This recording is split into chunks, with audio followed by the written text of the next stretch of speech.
नमस्कार प्राइम समाचारमा स्वागत छ। म शशि नेपाल र म रोहन श्रेष्ठ। सुरु गरौं अहिलेसम्मका प्रमुख समाचारबाट। अविरल वर्षापछिको बाढी पहिरोका कारण देशभरको जनजीवन अस्तव्यस्त, जनधनको क्षति दिन प्रतिदिन बढ्दै, क्षति न्यूनीकरणका लागि पूर्व तयारी गर्न सरकार असफल। पछिल्लो 24 घण्टामा 82 जनामा कोरोना संक्रमण पुष्टि। काठमाडौँ उपत्यकामा जोखिम बढेको सरकारको ठहर, पीसीआरको संख्या नबढाई महामारी फैलिने विज्ञहरूको चेतावनी। आन्तरिक विवादमा रुमलिएको नेकपाका अध्यक्षद्वयबीच छलफल ठप्प, आफूलाई राष्ट्रवादी ठानेर अरूलाई दलालको रूपमा नदेख्न ओलीलाई प्रचण्डको चेतावनी।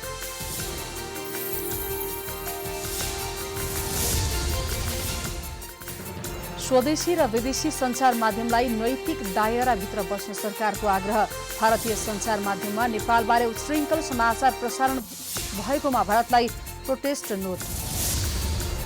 मौद्रिक नीति सार्वजनिक गर्ने अन्तिम तयारीमा राष्ट्र ब्याङ्क, ऋण र ब्याज तिर्ने अवधि लम्ब्याउन माग गर्दै निजी क्षेत्र दबाव बढाउँदै, ब्याङ्करहरू भने समय नथप्ने पक्ष। कोरोना भाइरसका कारण आइतबार साँझसम्म 5,68,000 भन्दा बढीको मृत्यु। बलिउड अभिनेता अमिताभ बच्चनको परिवारमा अधिकांश सदस्यलाई संक्रमण पुष्टि। र भारत र अस्ट्रेलिया बीच आगामी डिसेम्बरमा टेस्ट क्रिकेट सिरिज खेल्ने तय। खेलाडीहरूलाई क्वारेन्टिनमा कति समय राख्ने भन्ने विषयमा दुई देशबीच छलफलको तयारी।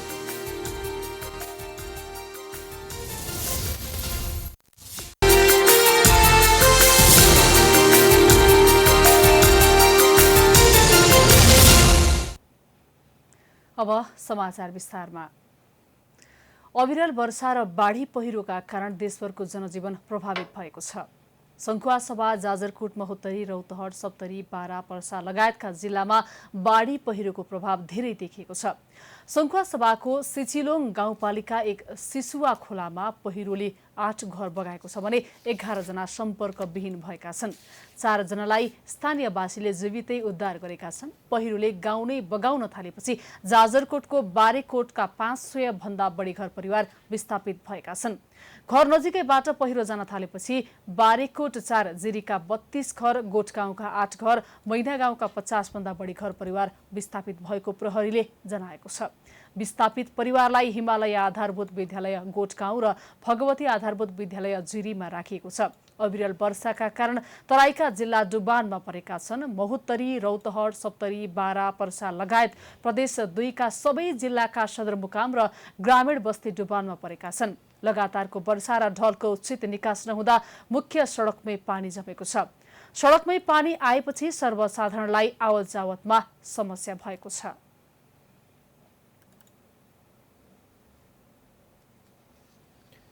प्रदेश 1 का आन्तरिक मामिला तथा कानून मन्त्री हिकमत कुमार कार्कीले मौसम विज्ञान विभागले मौसम सम्बन्धमा दिएको सूचनाका आधारमा प्रदेश सरकार पूर्ण तयारी अवस्थामा रहेको बताउनु भएको छ।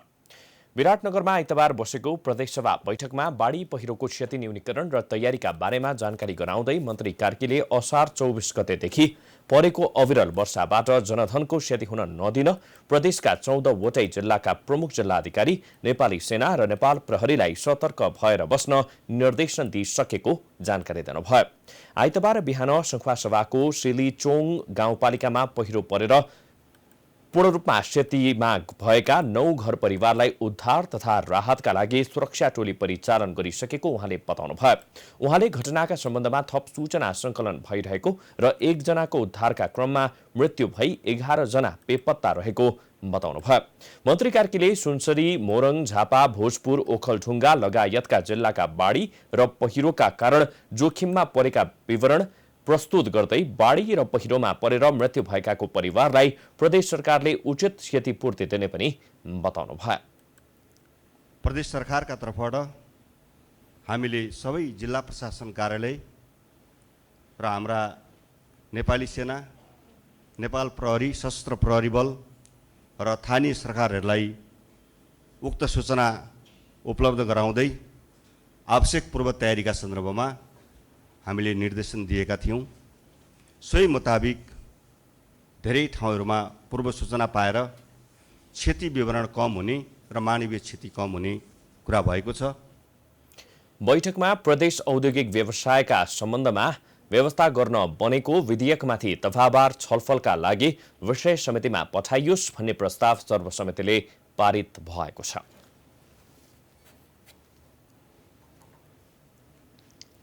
अव्यवस्थित बसोबासका कारण काठमाडौँ उपत्यकामै डुबानका घटना घट्न थालेका छन्। लगातारको वर्षापछि काठमाडौँ, ललितपुर र भक्तपुरका नदीमा बाढी आउन थालेपछि आसपासका बासिन्दा त्रासमा बाँचिरहेका छन्। पहिरोको असर देखिँदै गर्दा काठमाडौँ उपत्यका समेत बाढी र डुबानको उच्च जोखिममा परेको छ। उपत्यकाका विभिन्न स्थानमा विगतका वर्ष चाहिँ यसपटक पनि मनसुनी प्रकोपको जोखिम देखिएको हो। मनसुन सुरु भएसँगै प्रत्येक वर्ष काठमाडौँ उपत्यका बाढी र डुबान हुने गरेको छ।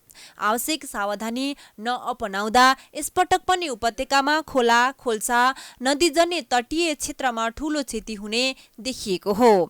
काठमाडौँको बागमती, मनोहरा, विष्णुमती, धोबीखोला लगायत खोलाहरूमा पानीको बहाव बढ्दा आसपासका बस्तीमा जोखिम बढेको स्थानीयको भनाइ छ।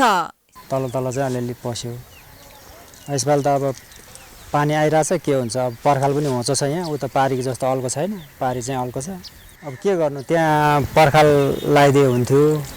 त्यहाँ त्यस्तै गरेर बनायो भने त खोला आउँदैन नि त, त्यही हो। थापाथले स्थित पौरखी टोलका सुकुम्बासी बस्तीमा समेत मनसुन सक्रिय भएको बेला पानी घर घरमै पस्ने गरेको छ। यो बस्तीमा विगत 15 वर्षदेखि बस्दै आएका बासिन्दाले सुरक्षित स्थानान्तरणको माग गरे पनि सरकारले व्यवस्था गर्दै आएको छ।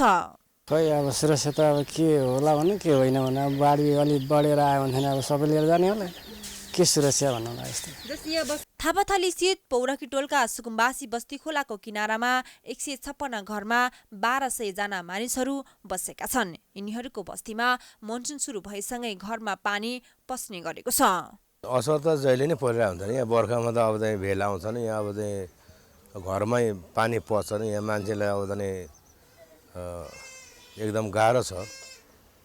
यहाँ अब चाहिँ जुन अब यो असार साउन भदौसम्म चाहिँ 3 महिना चाहिँ बाढी आउने, भेला आउने, दुनियाँ दिवन दुःख दिइरहन्छ नि। यहाँ घरमा पानी पसेर मान्छे चाहिँ बस्नलाई पनि गाह्रो हुन्छ। 136 धुरी हाम्रो परिवार अब त्यही 1200 जना होला। आपद विपद व्यवस्थापन न्यूनीकरणका लागि हरेक वर्ष विभिन्न योजना र पूर्व तयारी गर्ने भनिए पनि सरकारले कुनै ध्यान दिने गरेको छैन। यसपटक पनि काठमाडौँ, ललितपुर तथा भक्तपुरका नदी किनाराका बस्ती उच्च जोखिममा छन्। बेलैमा यी ठाउँमा सुरक्षित उपाय अवलम्बन नगर्ने हो भने केही दिनमै ठूलो सङ्कट आउने निश्चित छ। प्राइम टाइम्स टेलिभिजनका लागि क्यामेरामा सुमन निरोलाका साथ लक्ष्मी विश्वकर्मा, काठमाडौँ। पछिल्लो 24 घण्टामा नेपालमा 82 जनामा कोरोना संक्रमण पुष्टि भएको छ। कुल संक्रमितको संख्या 16,801 पुगेको छ। अहिलेसम्म 8,589 जना उपचारपछि निको भएर घर फर्किएका छन् भने 38 जना संक्रमितको मृत्यु भएको छ। सरकारले कोरोनाको पीसीआर परीक्षण संख्या घटाएसँगै संक्रमितको संख्या पनि कमी देखिएको छ। पछिल्लो 24 घण्टामा देशभर थप 82 जनामा कोरोना भाइरस संक्रमण देखिएको छ। देशका विभिन्न 25 वटा प्रयोगशालामा 3,916 जनाको मात्रै पीसीआर परीक्षण गरिएको थियो। यो सँगै नेपालमा कुल संक्रमितको संख्या 16,801 पुगेको छ। यस्तै पछिल्लो 24 घण्टामा थप 147 जना उपचारपछि निको भएर डिस्चार्ज भएका छन्। यो सहित डिस्चार्ज हुनेको कुल संख्या 8,589 पुगेको स्वास्थ्य मन्त्रालयले जनाएको छ। र आजको जम्मा संक्रमित हुनेहरूको संख्या 82 छ। हाल जम्मा संक्रमित सक्रिय केस चाहिँ 8,174 हुनुहुन्छ र आजसम्मको जम्मा संक्रमित डिस्चार्ज भएर जानुभएका सहित 16,801 हुनुहुन्छ। म प्रादेशिक विवरणतिर लागौं। प्रदेश 1 मा क्वारेन्टिनमा भएका व्यक्तिहरूको संख्या 2,767, 2 मा 3,094, बागमती प्रदेशमा 1,887, गण्डकी प्रदेशमा 3,852, प्रदेश 5 मा 4,930 र कर्णाली प्रदेशमा 1,845 हुनुहुन्छ भने सुदूरपश्चिम प्रदेशमा 5,409 हुनुहुन्छ।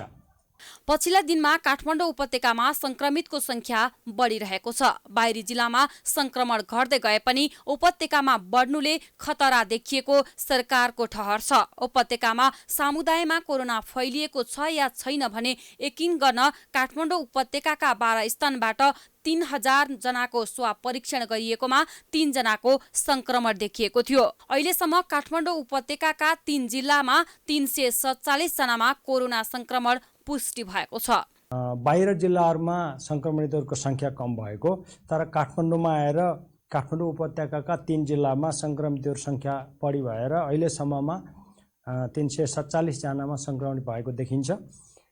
जसमा हामीले हेर्दाखेरिमा विभिन्न काठमाडौँ लगायत ललितपुर र भक्तपुर जिल्लाका विभिन्न ठाउँहरूमा संक्रमण देखिन्छ भने धेरैजसो व्यक्तिहरू बाहिरबाट आएका, जस्तै हामीले रेस्क्यु गर्दा त्रिभुवन अन्तर्राष्ट्रिय विमानस्थलबाट आएका व्यक्तिहरूमा छन् भने कति व्यक्तिहरू बाहिरबाट आएका व्यक्तिहरू संक्रमित छन् भने कसैलाई कहीँ पनि यात्रा नगरेका व्यक्तिलाई पनि संक्रमण भएको अवस्थामा हामीले यो अवस्था किन हो त भनेर हामीले एउटा यसको समुदायमा समस्या भएको हो कि भन्ने हिसाबले हामीले एपिडेमियोलोजिकल लिङ्क नभएका 12वटा स्थानमा हामीले जाँच गरेर हेरेका छौँ। त्यहाँहरूका स्याम्पल हामीले लिएका छौँ। नेपालमा कोरोना संक्रमणका कारण पछिल्लो 24 घण्टामा कसैको पनि मृत्यु भएको छैन। अहिलेसम्म 38 जनाको मृत्यु भइसकेको छ।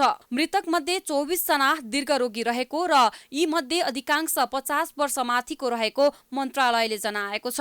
त्यस्तै संक्रमित मध्ये 8174 जनाको आइसोलेसनमा उपचार भइरहेको छ। अहिलेसम्म कुल 5,95,902 वटा कोरोना परीक्षण सम्पन्न भएको छ। तीमध्ये 2,83,515 वटा PCR र 3,12,402 वटा RDT परीक्षण सम्पन्न भएको छ। अहिले देशभरका 25 वटा प्रयोगशालामा कोरोना परीक्षण भइरहेको छ। अहिले देशभरका क्वारेन्टिनमा 23,784 जना रहेका छन्। पछिल्ला दिनमा नेपालमा कोरोना संक्रमित पुष्टि हुनेको संख्यामा कमी आएको छ। सरकारले परीक्षणको दायरा बढाउन नसक्दा भएका संक्रमितहरू पनि नभेटिएको भन्दै विज्ञहरूले चिन्ता व्यक्त गर्न थालेका छन्। अर्कोतिर देशैभर लकडाउन खुकुलो बनाइदा लापरवाही पनि बढिरहेको छ। सरकारले असार 15 गतेदेखि कोरोना भाइरसको PCR परीक्षण दैनिक 10,000 का दरले गर्ने घोषणा गरेको थियो, तर उक्त घोषणा अनुसार परीक्षणको संख्या बढाउन सकेन। बरु संक्रमितको संख्या तीव्र गतिमा बढ्दा पनि कुनै बेला दैनिक 7,000 PCR परीक्षण भइरहेकोमा अहिले जम्मा 4,000 को हाराहारीमा भइरहेको छ। अर्कोतिर लकडाउन खुकुलो भएसँगै भिडभाड बढ्दा जोखिम थप बढेको छ। देशैभरका मुख्य शहरहरूमा मानिसको भिड बढेको छ भने काठमाडौँ उपत्यका भित्रिने नाकाहरू अस्तव्यस्त छन्। पछिल्लो समय सानादेखि ठूला सपिङ मलहरू सञ्चालन भएका छन्, तर सरकारले भने जसरी मापदण्ड पूरा भएको छैन। सामाजिक दूरी पनि कायम भएको छैन। आधारभूत मापदण्ड पालना गर्नुपर्ने सर्वसाधारण पनि सरकारलाई नै दोष दिएर उम्किने गरेका छन्। कोरोना संक्रमणको त्रास सबैमा छ, तर सचेतना अपनाउन भने कोही पनि चाहँदैनन्। एकदम धेरै एक्सपोज भएको भएर चाहिँ हामीलाई चाहिँ डर धेरै छ हैन। अनि त्यसको लागि चाहिँ गभर्नमेन्टले अब सबैभन्दा पहिला गर्ने चिज त अलिअलि गरि नै रहेको छ हैन। नाकाहरू पनि सबै कन्ट्रोल गरिरहेछ, तर कोभिड-19 टेस्ट चाहिँ अलि धेरै गर्नुपर्छ जस्तो लाग्छ। सरकारको एकदम कमजोरी भनेको म खुलेआम भन्छु, भोलि मलाई लगेर जाओस् हैन, स्वाब कलेक्सन गर्दा भित्री हिसाबले चाहिँ त्यसको लागि चाहिँ एउटा हिसाबले उनीहरू सरकारले के भन्नु ट्रेनिङ दिएर टेक्निसियनहरूलाई ट्रेनिङ दिएर त्यो अनुसारले चाहिँ उनीहरूले के गर्नु पर्यो भने स्वाब कलेक्सन गर्नु। त्यसो त सबैको अवस्था उस्तै छैन। श्रमिक र मजदुर वर्गमा पर्नेहरू काम गर्न नपाउँदा दैनिक गुजारा टार्नै नसक्ने अवस्थामा पुगेको भन्दै बाध्य भएर सार्वजनिक स्थानमा निस्किनु परेको र व्यापार व्यवसाय सञ्चालन गर्नु परेको गुनासो गर्छन्। अब गर्नुपर्ने लकडाउन पहिला भयो, अब अहिले गर्नुपर्ने लकडाउन पहिला भयो, 2-3 महिना अगाडि भयो। अब लकडाउन गर्ने भने मान्छे हानि बेला भइसक्यो, कमाइ छैन, केही छैन। मान्छेले व्यापार बिजनेस सबैको ठ्याप्प छ। जाहिर अब अस्थायी जाहिरहरूको तलब देखाइन, जुन अस्थायी जाहिर खाने मान्छेलाई निकालिराखे मान्छेहरूलाई। त्यही त अब लकडाउन गरे नि मान्छे बाँच्ने आधार छैन, नगरौँ भने अब रोग बढिराखे। अब उपचारमा सबभन्दा पहिला उपचार व्यवस्था ठिक ठाउँमा हुनु पर्यो। यस्तो अवस्थामा नेपालमा कोरोना संक्रमण अझै धेरै मानिसमा फैलिन सक्ने चिन्ता जनस्वास्थ्यविदहरूले गरेका छन्। उपत्यका आउने नाका मात्र नभएर विदेशबाट आएका नागरिकको उचित व्यवस्थापन सरकारले गर्न नसक्दा कोरोनाको खतरा झन बढेको छ। पछिल्लो समय उपत्यकामा 10% परीक्षणको संख्या घट्दै गएको छ। संक्रमितको संख्या बढेसँगै परीक्षणको संख्या पनि बढाउनु पर्नेमा सरकारले त्यसो नगरेको विज्ञहरू बताउँछन्। उपत्यकामा मात्रै दैनिक 10 देखि 15,000 को संख्यामा परीक्षण गर्नुपर्नेमा विज्ञहरूको जोड छ। काठमाडौँ उच्च जोखिम हो, किन भन्दाखेरि 4 महिना अगाडिदेखि नै हवाई मार्गबाट आउनेहरू र अहिले भनौँ सीमाबाट आउने नेपालीहरू काठमाडौँमा आउने क्रम बढेको छ। त्यसले गर्दा त्यो हिसाबले चाहिँ हामीले विचार गर्नुपर्ने हो चाहिँ नि अहिलेको अवस्थामा चाहिँ नि सङ्क्रमण अभियसली बढ्ने क्रममै छ, तर परीक्षण यति परीक्षणलाई त बढाएको भन्नै मिल्दैन। अहिले त हाम्रो 10 गुणा कम छ जति हुनुपर्ने हो र राज्यको त्यहाँ कमजोरी छ। परीक्षण त झनै बढ्नुपर्छ। काठमाडौँमा दिनौँ 10,000 कम्तीमा गर्नुपर्छ। यदि साँच्चीकै सङ्क्रमण के छ, साँच्चै नै बढा छ कि साँच्चै नै घटा छ कि त्यो हेर्ने हो भने। पछिल्ला दिनमा सरकारले कोरोना परीक्षणको संख्या घटाएको छ, जसका कारण संक्रमितको संख्या पनि घट्दै गएको छ। पछिल्लो 1 हप्तामा दिन प्रतिदिन संक्रमितको संख्या घटिरहेको छ, तर सरकारले परीक्षणको संख्या बढाउने हो भने संक्रमित पनि धेरै भेटिने विज्ञहरू दावी गर्छन्। क्यामेरामा सञ्जित गोपालीको साथमा रितास मामुखिया, काठमाडौँ। अवैध रूपमा मृगौला प्रत्यारोपण आरोपमा वडाध्यक्षसहित 12 जना पक्राउ परेका छन्। नेपाल प्रहरीको मानव बेचबिखन ब्युरोले आइतबार पत्रकार सम्मेलन गर्दै वडाध्यक्षसहित 12 जना पक्राउ गरेको जनाएको छ। ब्युरोको टोलीले 9 जना ललितपुरबाट र 1 जना चितवनबाट 3 जनालाई पक्राउ गरेको थियो। 12 जना मध्ये चितवनको भरतपुर मेडिकल कलेजका 3 जना चिकित्सक पनि रहेका छन्। उनीहरूमाथि 2076 जेठ 27 गते नक्कली मानिस खडा गरेर भरतपुर मेडिकल कलेज चितवनमा मृगौला प्रत्यारोपण गरेको आरोप लगाएको छ। पक्राउ पर्नेमा ललितपुर वडा नम्बर 3 का श्री गोपाल महर्जन सहित 2 जना डाक्टर, 2 जना महिला, 1 जना कानून व्यवसायी र अन्य 5 जना रहेको ब्युरो प्रमुख एसएसपी देव बहादुर बोहराले जानकारी दिनुभयो।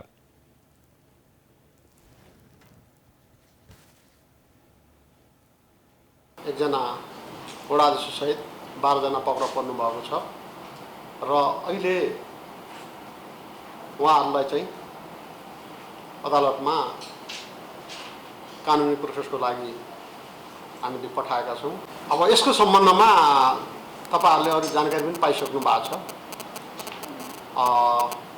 6 महिना अगाडि चाहिँ प्रत्यारोपण भएको हो। यो कलेज अफ मेडिकल साइन्स चितवनमा भएको घटना हो। अवैध रूपमा मृगौला प्रत्यारोपण गरेको अभियोगमा उनीहरूलाई शनिबार राति नियन्त्रणमा लिएको हो। पक्राउ परेका माथि थप अनुसन्धान भइरहेको ब्युरोले जनाएको छ। ब्युरोले यसअघि गत असोजमा मृगौला किनबेचको आरोपमा निदान अस्पतालका सीईओ सहित 5 जनालाई पक्राउ गरेको थियो।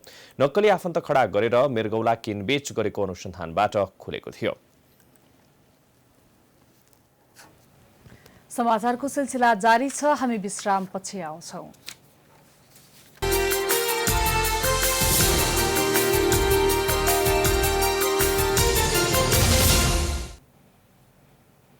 विश्रामपछि पुनः स्वागत छ। अब बाँकी प्रसङ्ग। आन्तरिक विवादमा रुमलिएको सत्तारूढ दल नेकपामा नेताहरूबीच छलफल नै ठप्प छ। पार्टीभित्रको किचलो समाधानका लागि भन्दै अध्यक्षद्वय केपी शर्मा ओली र पुष्पकमल दाहाल प्रचण्डलाई जिम्मा लगाउँदै स्थायी कमिटी बैठक साउन 2 गतेसम्मका लागि स्थगित छ। तर बैठक सारिए यता दुई अध्यक्ष बीचमा छलफल नै ठप्प हुँदा नेकपा विवाद अझै कति समय लम्बिने हो पत्तै छैन।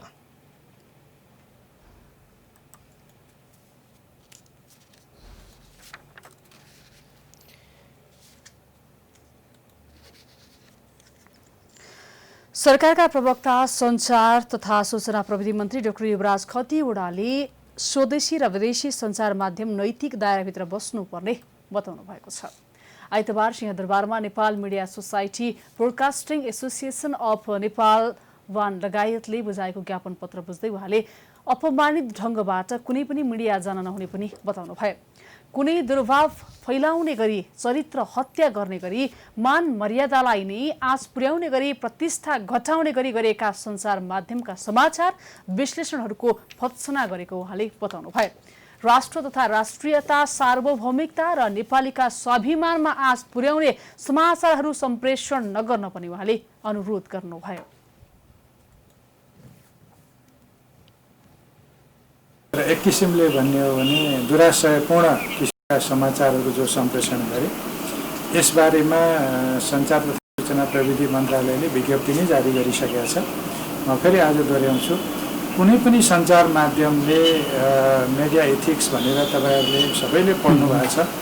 मिडिया एथिक्सको मातहतमा रहेरै आफ्ना सेवाहरू, समाचारहरू, कन्टेन्टहरू प्रसारण गर्ने हो। हाम्रो स्वदेशी र विदेशी सबै सञ्चार माध्यमहरूलाई त्यही आग्रह हुन्छ। मन्त्री खतिवड़ाले भारतीय सञ्चार माध्यमले दुराशयपूर्ण विषयवस्तु बाहिर ल्याएको सञ्चार माध्यम नै बन्द गरिएको बताउनुभयो। यसैबीच भारतीय सञ्चार माध्यममा नेपाल र नेपाली नेतृत्वबारे झुटा र उच्छृङ्खल समाचार प्रसारण भएकोमा नेपालले प्रोटेस्ट नोट पठाएको छ। परराष्ट्र मन्त्रालयले दिल्लीस्थित नेपाली दूतावास मार्फत पठाएको ध्यान आकर्षण पत्रमा नेपालबारे प्रसारित अश्लील सामग्रीमाथि कदम चाल्न र आगामी दिनमा यस्ता सामग्रीले स्थान नपाउने सुनिश्चित गर्न माग गरिएको छ।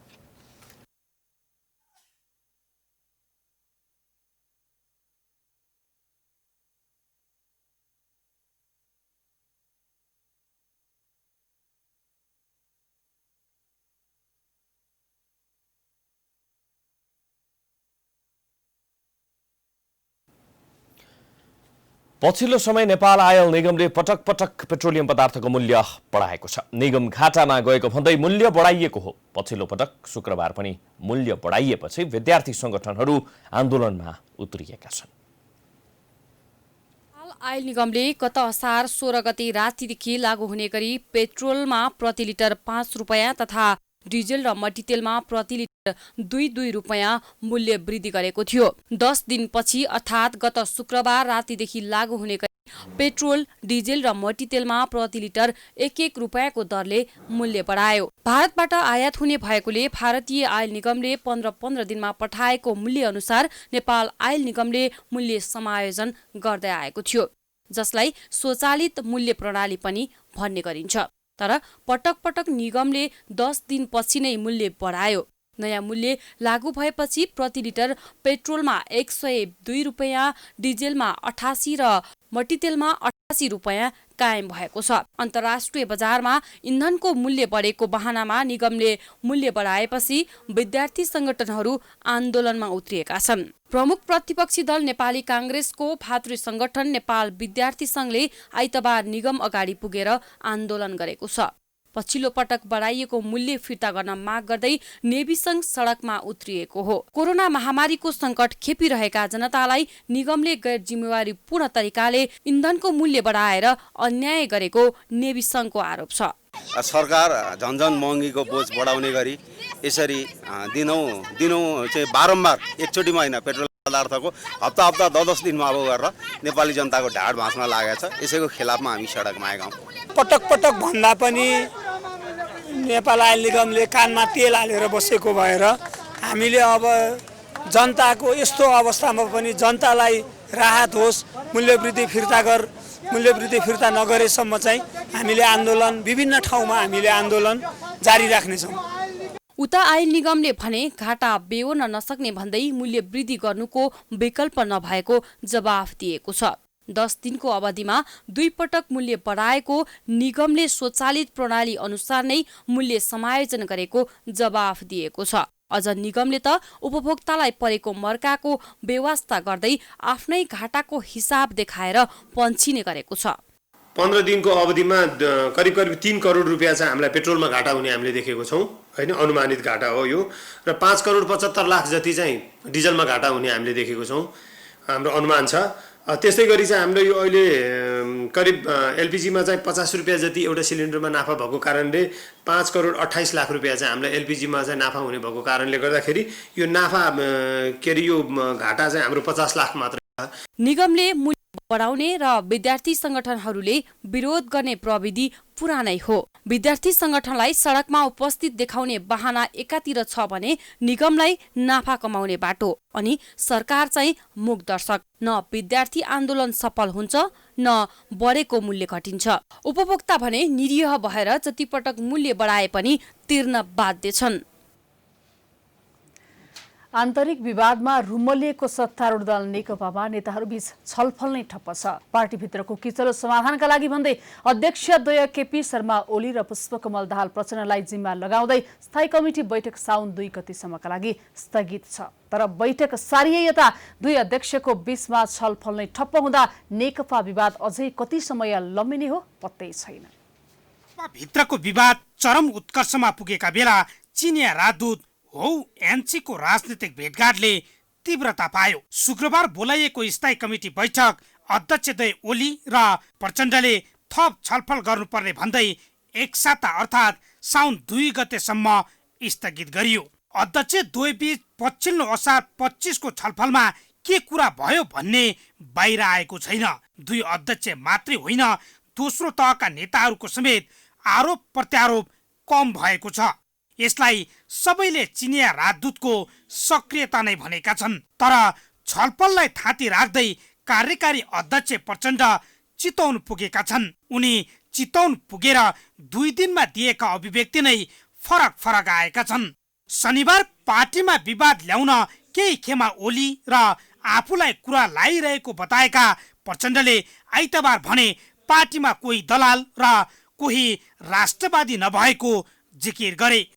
मैले देश दुर्घटनामा जाने या पार्टी दुर्घटनामा जाने कुनै गतिविधि हुन नदिनको निम्ति अन्तिम समयसम्म धैर्यतापूर्वक पहल गर्ने विश्वास म तपाईहरुलाई दिलाउन चाहन्छु। मैले हतार गर्न खोजेको भए दुर्घटना या अर्को के हुन्थ्यो म भन्न सक्दिनँ, तर मैले यति असाधारण काम हामीले गरेका छौं भने सजिलै यसलाई चाहिँ कमजोर हुन दिने अधिकार छुट हामी कसैलाई पनि छैन भनेर नै लगातार प्रयास गरिएको छ। पछिल्ला 2 दिनमा प्रचण्डले पार्टीभित्रको विवादबारे दिएको अभिव्यक्तिले वार्ता सकारात्मक भएको छ भन्न मिल्ने कुनै छाटका छैन। अझ प्रधानमन्त्री ओलीको पक्षमा भइरहेको आन्दोलनप्रति उनले तीव्र असन्तुष्टि जनाएका छन्। प्रधानमन्त्री ओली बैठक छल्दै दुवै पद नछाड्ने अडानमा छन्। पार्टीभित्र हुने यस्ता छलफल बहस र विमतिहरू तिनका नितान्त आन्तरिक र कतिपय अवस्थामा नियमित प्रक्रिया पनि हुन्। यस्ता विषयहरू सम्बन्धित दल र तिनका नेताहरूले आपसी छलफलबाटै सुल्झाउनेछन्। यसका लागि धैर्यता र संयम आवश्यक हुन्छ।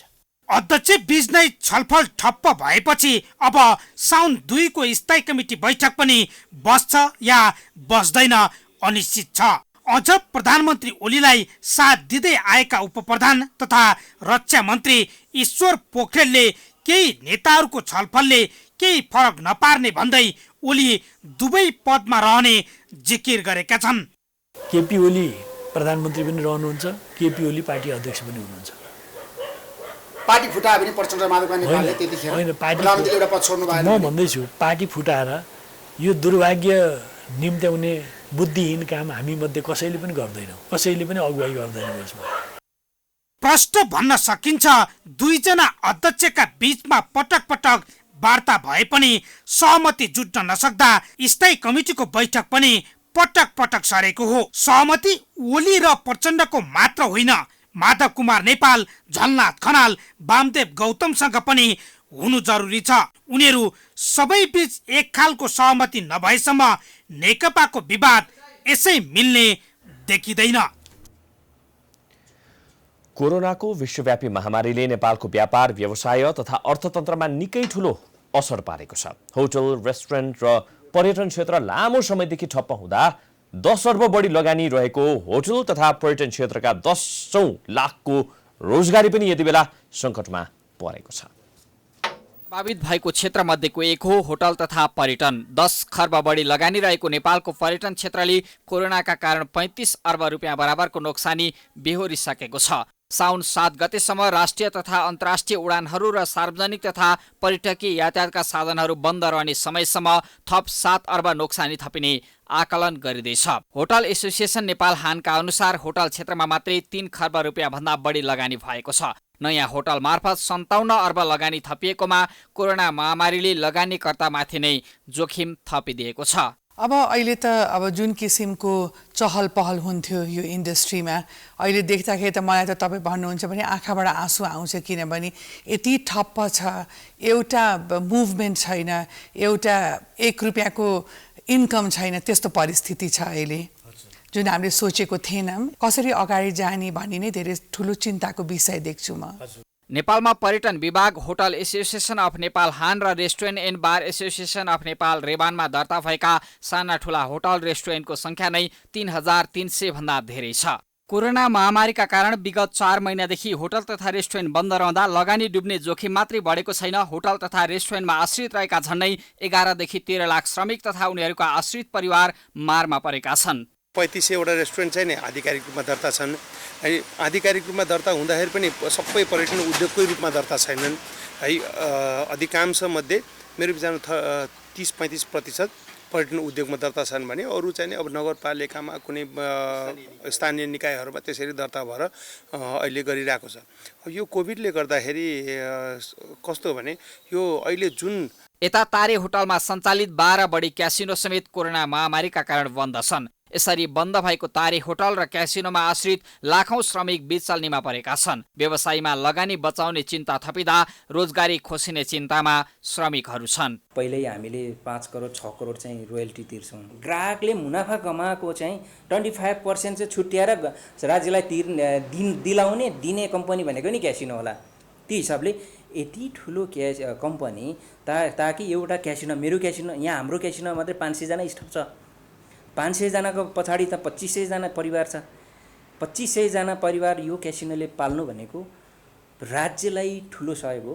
अब चाहिँ हामी पनि आत्तिँदै गएको छौँ। गभर्नमेन्टले केही स्टेपहरू चाल्नुपर्ने हुन्छ। कोरोना महामारीका कारण यति बेला काठमाडौँ उपत्यकासँगै नगरकोट, धोलीखेल, पोखरा, चितवनको सौरा लगायतका पर्यटकीय क्षेत्र सुनसान बनेका छन्। सरकारले बजेट मार्फत 5% ब्याज दरमा 50 अर्बको पुनर्स्थापना कोष स्थापनाको घोषणा गरे पनि 10औं खर्बको लगानी सहित करिब 13 लाखको रोजगारी टिकाउन पर्याप्त देखिँदैन। वार्षिक अर्बौं रुपियाँ कर तिर्ने तथा विदेशी विनिमयको मुख्य स्रोत बन्दै आएको पर्यटन र होटल उद्योगलाई बचाउन सरकारले विशेष प्याकेज सहित विकल्पको खोजी गर्नुपर्ने देखिएको छ।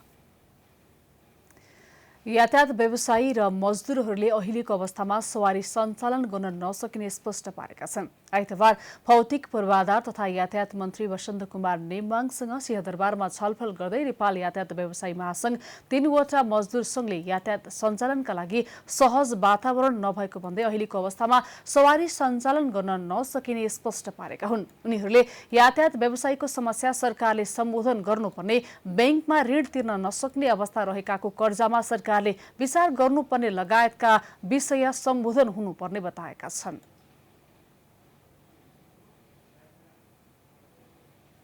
हामीले राखेर मिडियामा यति गरी बोल्यो यति गरी चल्छ भने चलाउन पायो भने के हो? त्योभन्दा राम्रो के हुन्छ?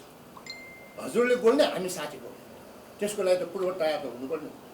पूर्व तयार हुने कुरामा दुईटा पार्ट, एउटा यो चिन्ता कुरो हुनुपर्छ हाम्रो, त्यो नभइकन गाडी सडकमा आउने रहेछ। हाम्रो गाडी अहिले तानेर ल्याएर त्यो जोखिमको समस्या त्यो गाडी कन्डिसनमा हुन्छ। छलफलमा यातायात मन्त्री निम्बाङले व्यवसायीहरूले यातायात खुल्ला गर्नु पर्यो भनेका कारण नै सरकारले यसलाई खुल्ला गरेको बताउनुभयो। उहाँले व्यवसायी र मजदुरको समस्या समाधान गर्न सरकार तयार रहेको बताउनुभयो। नर्मल अवस्थामा सवारी साधन सञ्चालन गर्ने अवस्थामा नपुगेको हुनाले कम्तीमा पनि एउटा सिटको व्यवस्थापन गरौँ। सिटको व्यवस्थापन गरौँ। एक सिट खाली राखेर एउटा WK आकार भन्छ रेक्टेङ्गलमा सिट एरेन्जमेन्ट गरेर खाली राखेर आधा उधी क्षमतामा सञ्चालन गरेर हेरौँ, यो अनुमति दिउँ। त्यसले के इम्प्याक्ट पार्छ, हामी कतिको मेन्टेन गर्न सक्छौँ, यसबाट सार्ने डिजिजहरू फैलाट हुने नियन्त्रण कतिको गर्न सक्छौँ, कतिको सतर्क हुन सक्छौँ, आधी सिटसम्म सञ्चालन गरेर जाउँ भन्ने सोच बनेको हो। व्यवसायी तथा मजदुर संघहरूले आफूहरूले राखेको आधारभूत माग पूरा नभए बस सञ्चालन गर्न नसकिने बताउँदै आएका छन्। सरकारले शुक्रबारदेखि 50% बढी भाडा लिएर बस सञ्चालन गर्न दिने निर्णय गरेको थियो, तर सार्वजनिक यातायात भने सञ्चालन हुन सकेका छैनन्।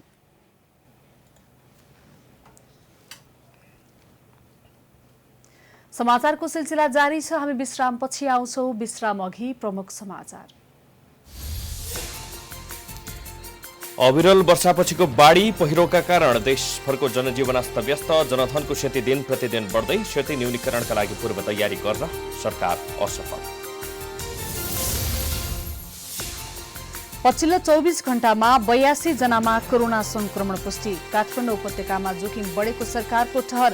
पीसीआरको संख्या नबढाए महामारी फैलिने विज्ञहरूको चेतावनी। आन्तरिक विवादमा रुमलिएको नेकपाका अध्यक्षद्वय बीच छलफल ठप्प। आफूलाई राष्ट्रवादी ठानेर अरूलाई दलालको रूपमा नदेख्न ओलीलाई प्रचण्डको चेतावनी।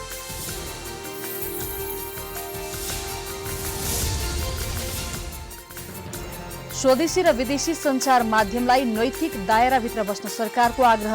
भारतीय सञ्चार माध्यममा नेपालबारे उशृङ्खल समाचार प्रसारण भएको भारतलाई प्रोटेस्ट नोट। मौद्रिक नीति सार्वजनिक गर्ने अन्तिम तयारीमा राष्ट्र ब्याङ्क ऋण र ब्याज तिर्ने अवधि लम्ब्याउन माग गर्दै नीति क्षेत्र दबाव बढाउँदै ब्याङ्करहरू भने समय नथप्ने पक्ष। कोरोना भाइरसका कारण आइतबार साँझसम्म 5,68,000 भन्दा बढीको मृत्यु। बलिउड अभिनेता अमिताभ बच्चनको परिवारका अधिकांश सदस्यलाई संक्रमण पुष्टि। भारत र अस्ट्रेलिया बीच आगामी डिसेम्बरमा टेस्ट क्रिकेट सिरिज खेल्ने तय। खेलाडीहरूलाई क्वारेन्टिनमा कति समय राख्ने भन्ने विषयमा दुई देशबीच छलफलको तयारी।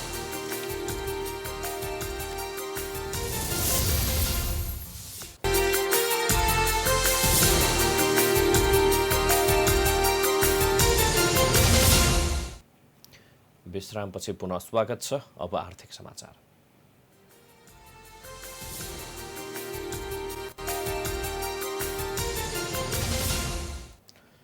नेपाल राष्ट्र ब्याङ्कका प्रवक्ता तथा कार्यकारी निर्देशक डाक्टर गुणाकर भट्टले कोभिड-19 का कारण प्रभावित निजी क्षेत्रको समस्या समाधान गर्दै पुनर्कर्जा व्यवस्थापन र रोजगारी सृजनामा ध्यान दिएर मौद्रिक नीति ल्याउने तयारी गरेको बताउनु भएको छ।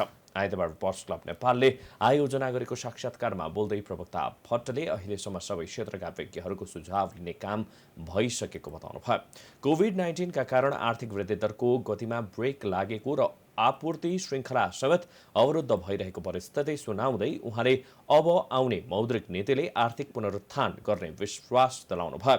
ब्याङ्कहरूको कर्जा प्रवाह हुन नसकेका कारण बजारमा तरलता अधिक रहेको साथै बजेटमै व्यवस्थापन गरिएको पुनर्कर्जा कोषको सही परिचालन र आर्थिक पुनरुत्थानका लागि पनि मौद्रिक नीति केन्द्रित हुने उहाँले स्पष्ट पार्नुभयो। अर्थतन्त्रमा सबैभन्दा बढी प्रभावित क्षेत्रहरूलाई हामीले कसरी चाँडोभन्दा चाँडो पुनरुत्थान गर्न सक्छौँ भनेर त्यसका लागि तरलता सहज बनाइकन वित्तीय क्षेत्रको साधन त्यो क्षेत्रमा प्रवाह गर्ने माध्यमको रूपमा बैंकिङ क्षेत्रलाई हामीले अहिले इस्टाब्लिस गरिकन अर्थतन्त्रलाई पुनरुत्थान गर्नेमा हाम्रो जोड रहन्छ।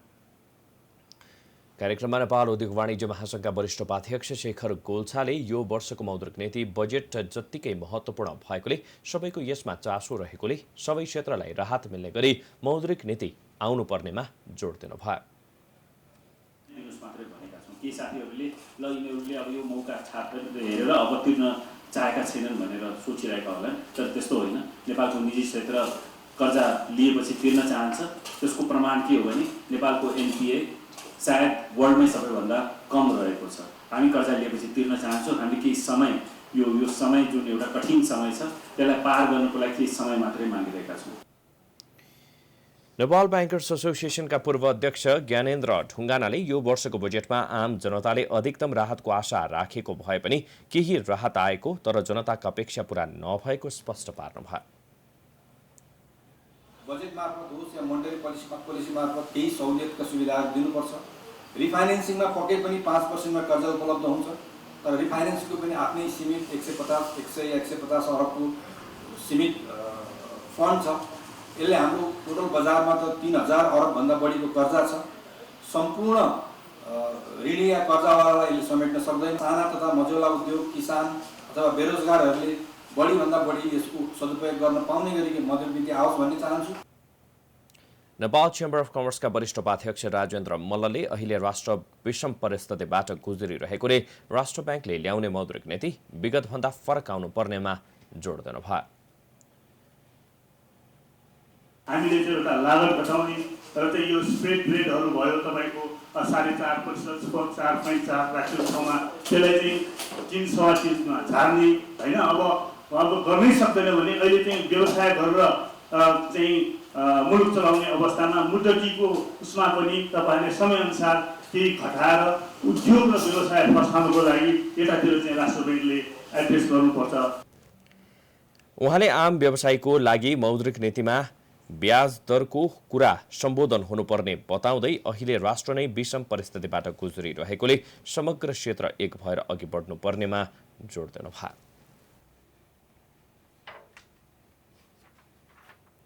अब अन्तर्राष्ट्रिय समाचार।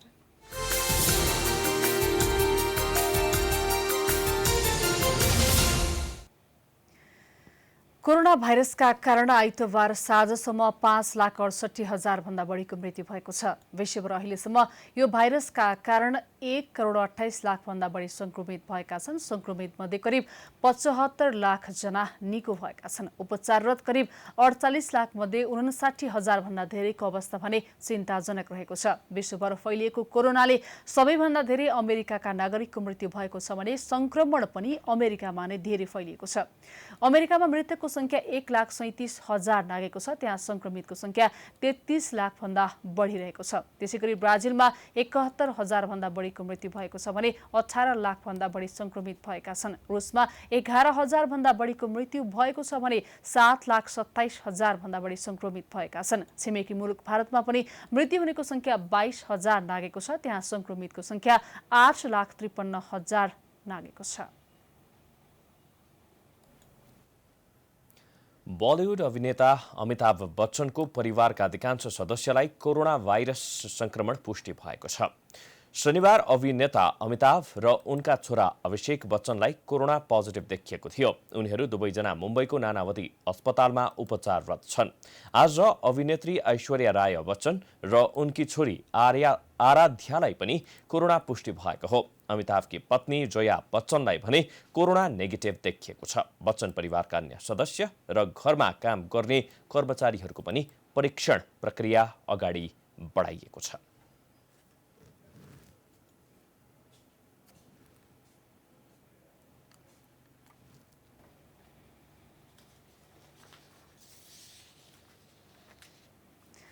अब खेलकुद समाचार।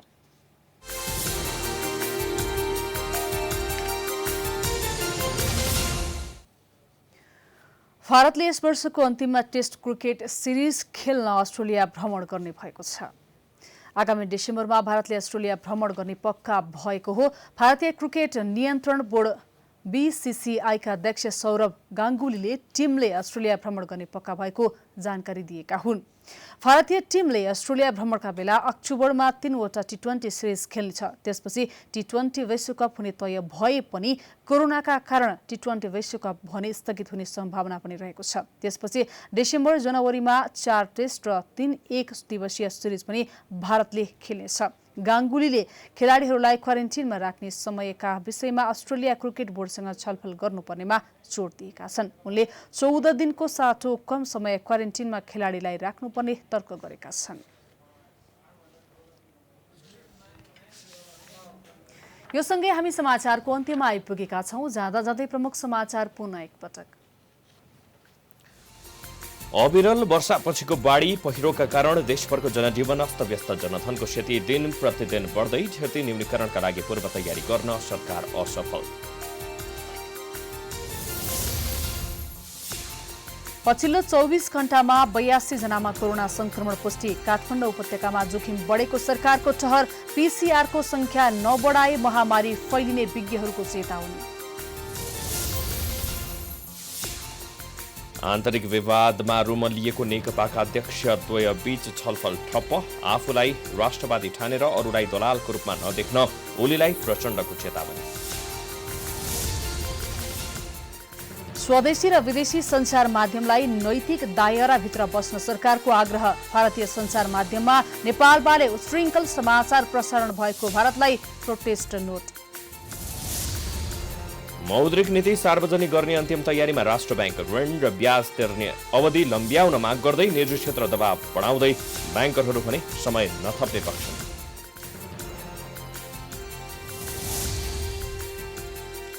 कोरोना भाइरसका कारण आइतबार साँझसम्म 5,68,000 भन्दा बढीको मृत्यु।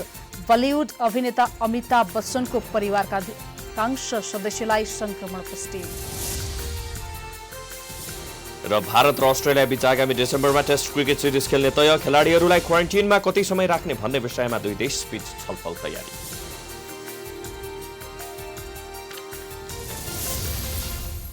प्राइम समाचार अहिलेलाई सकियो। यसपछिको प्रस्तुति जनता जान्न चाहन्छन् ऋषि धमलाको साथमा। हेर्दै गर्नुहोला प्राइम टाइम्स टेलिभिजन। नमस्कार।